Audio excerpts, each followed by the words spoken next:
Bismillahirrahmanirrahim. Assalamualaikum warahmatullahi wabarakatuh. Perkenalkan, nama saya Dina Trisharani dengan NIM C1C019052 dari program studi akuntansi Fakultas Ekonomi dan Bisnis Universitas Jambi.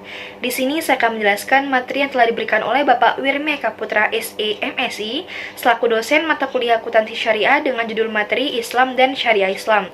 Semoga materi yang saya sampaikan dapat bermanfaat untuk teman-teman yang menontonnya. Yang pertama yaitu makna Islam. Dari sisi bahasa, kata Islam berasal dari kata aslama yuslimu islaman yang artinya tunduk dan patuh. Jadi seorang yang tunduk dan patuh kepada kepala negara secara bahasa bisa dikatakan aslama li rois al-daulah. Inilah makna generik atau makna bahasa dari kata Islam. Akan tetapi, makna Islam itu sendiri secara terminologi tidak bisa dikatakan sekedar tunduk patuh saja. Istilah tersebut telah menjadi istilah khusus dalam khazanah kosakata dasar dari Islam atau Basic Vocabulary of Islam. Secara terminologi, makna Islam digambarkan oleh Nabi Muhammad SAW dalam sabda beliau, yaitu Islam adalah bahwasannya engkau bersaksi bahwa sungguhnya tidak Tuhan selain Allah, dan bahwa sungguhnya Muhammad adalah utusan Allah.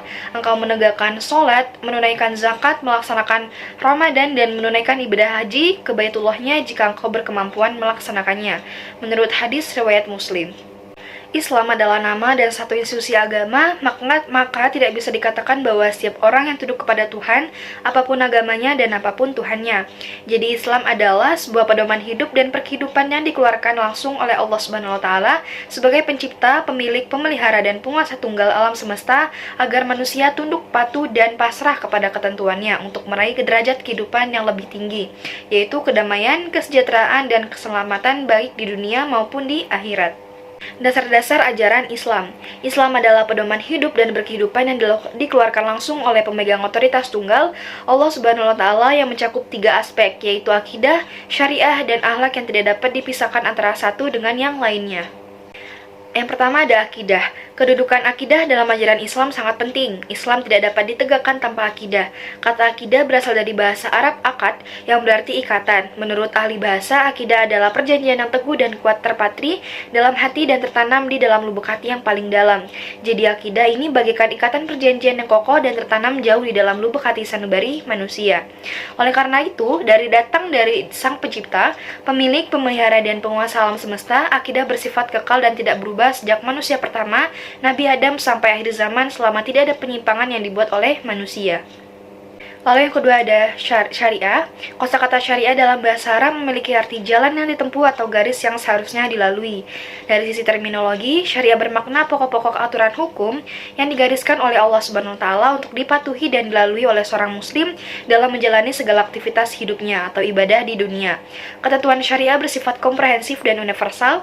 Komprehensif berarti mencakup seluruh aspek kehidupan manusia dengan Allah Subhanahu wa Ta'ala.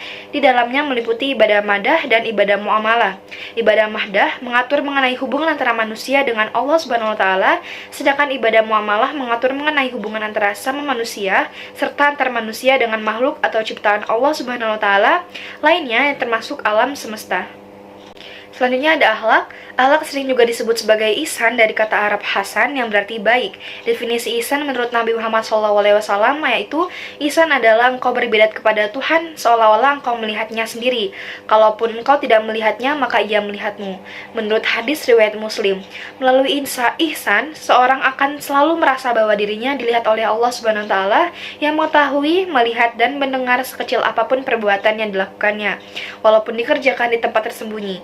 Bahkan Allah Subhanahu wa Ta'ala pun mengetahui segala pikiran dan lintasan hati makhluknya. Dengan memiliki kesadaran seperti, seorang mukmin akan selalu terdorong untuk berperilaku baik dan menjauhi perilaku buruk. Hukum Islam. Hukum Islam secara istilah disebut juga hukum syara, adalah hukum Allah yang mengatur perbuatan manusia yang di dalamnya mengandung tuntutan untuk dikerjakan atau ditinggalkan, atau pilihan antara dikerjakan atau ditinggalkan oleh para mukallaf.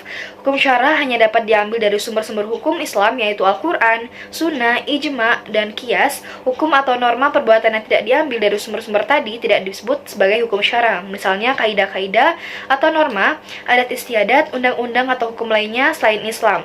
Semua firman Allah Subhanahu wa Ta'ala berupa perintah, larangan, janji, ancaman, undang-undang, pengarahan atau yang lainnya merupakan bagian dari hukum yang universal atau semua kalimat itu benar.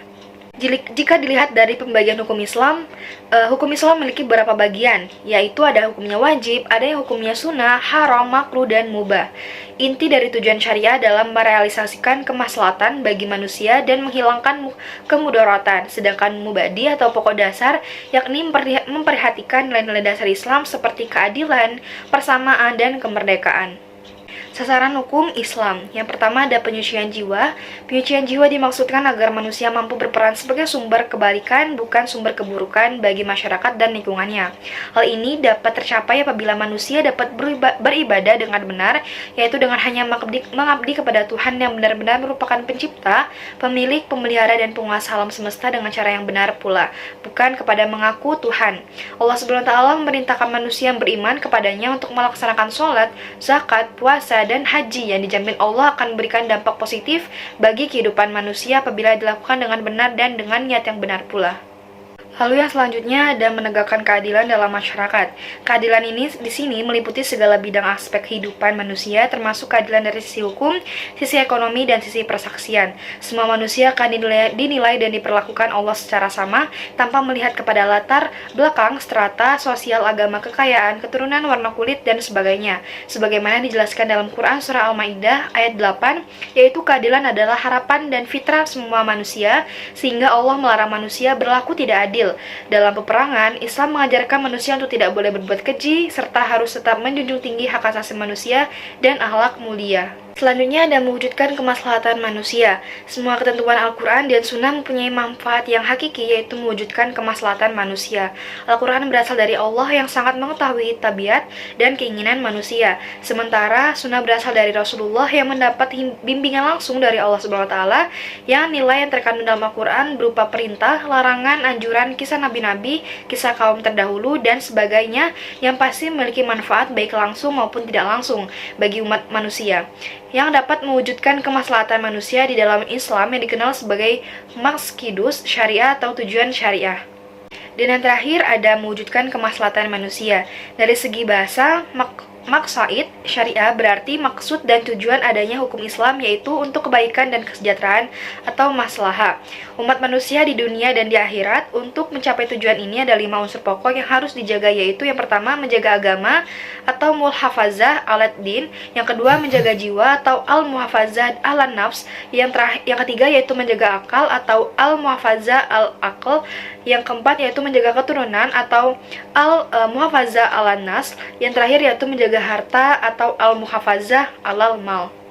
Oke, baiklah, mungkin itu saja pemaparan materi yang dapat saya sampaikan. Mohon maaf jika ada penyampaian saya ataupun kata-kata saya yang kurang.